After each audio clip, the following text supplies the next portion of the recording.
Aujourd'hui, on se retrouve pour une petite vidéo explication. Donc, comme vous l'avez vu dans le titre, aujourd'hui, on va parler de la collection Majorette 9, donc qui est sortie il y a un an ou deux de mémoire. Je sais plus si c'est 2020 ou 2021, du moins pour la première série.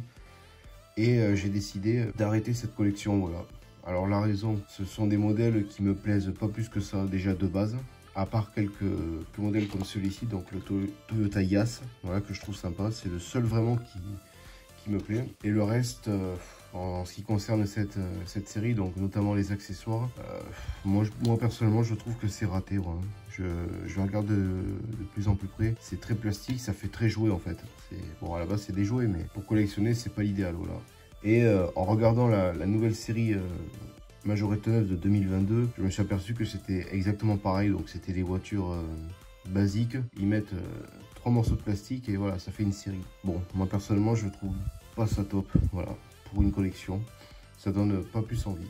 Alors je sais que certaines personnes pensent comme moi et d'autres, bon voilà, aiment. Hein, on est tous différents sur ça et c'est tant mieux. Le deuxième point, c'est au niveau de l'emballage. Voilà, donc qui est pour moi qui est pas terrible et qui est pas pratique surtout. Parce que déjà, rien que pour... C'est déjà... Vous voyez, même moi j'ai du mal. Il faut enlever ça, mettre la voiture et remettre le carton. Donc déjà niveau présentation c'est pas top. La miniature on la voit pas. Ça prend la place hein, comme on peut voir. On va cliquer un petit peu. Voilà, par rapport à la miniature, la boîte, on a compris. Beaucoup d'espace perdu pour rien. Après... Le troisième point, c'est que, comme je l'ai dit, ça rejoint un peu ce que j'ai dit au début. Les accessoires, je trouve, sont assez plastiques. On peut le voir là, c'est vraiment ridicule. On peut se dire que ces voitures, sans les accessoires, elles sont beaucoup mieux. Donc voilà. Qu'est-ce qu'on peut dire d'autre après? Oui, quand on enlève les... Je vais essayer d'en enlever un sans le casser quand même. Déjà, on peut voir qu'il est beaucoup mieux sans sa galerie de toit. C'est dommage parce qu'après... Ils sont bien faits, la couleur va bien, mais c'est quelque part c'est ça qui gâche tout. Voilà. C'est pour ça que cette série ne me convainc pas. Ne me convient pas plutôt, on va dire. Parce qu'après, chacun pense ce qu'il veut.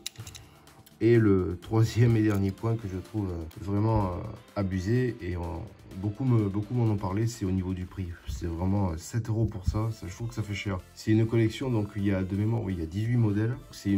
Ça revient assez cher pour quelque chose qui est pas exceptionnel en soi, pour ma part. Après, bon, c'est sympa, c'est original, on va dire. Voilà, c'est un petit concept que Majorette a fait. Bon, pourquoi pas.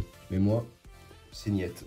Je vais essayer de rassembler les quelques modèles qui me manquent. Donc là, j'en ai actuellement 12. Il m'en manque 6, dont bien sûr la Toyota GT86 qui est rare. Mais franchement, esthétiquement, on dirait un patch. Je la trouve pas terrible. Mais bon, au moins, j'aurai une petite collection à présenter. Donc à thème, on va dire. Parce que c'est pour ça que je les collectionne au départ. J'étais pas fan. Hein. Mais après tout, je me suis dit, pour la collection, c'est pas mal de mettre quelques voitures, une série spéciale. Voilà. Sur ce, on se retrouve demain pour le compte rendu vide-grenier. N'oubliez pas le petit pouce bleu et le commentaire, ça me fait toujours plaisir. Ciao l'équipe!